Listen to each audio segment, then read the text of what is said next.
Right, ladies and gentlemen, welcome back. We got the markets ripping higher. So last week we got a CPI report. Inflation came in light. It suggests inflation has peaked, and the markets took off on that notion. So then today, this morning, we got the PPI, the Producer Price Index, which is another measure of inflation, more from the supply side of things. That also came in light. Crazy market, man. These moves every day. I did not expect to see the market rip like that higher on the PPI report. And energy is still holding up here pretty well.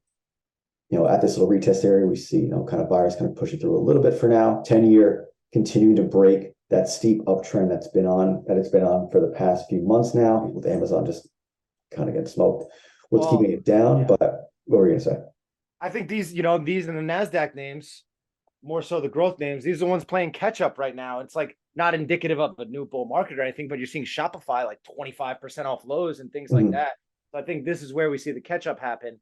And the value names like in the Dow Jones, those are the names we're going to see cool off. And it would make sense for the narrative of inflation cooling, which lets the long duration assets like growth stocks run and things like that. So I mean, it all makes sense from a story standpoint. Yeah. See, you said the team.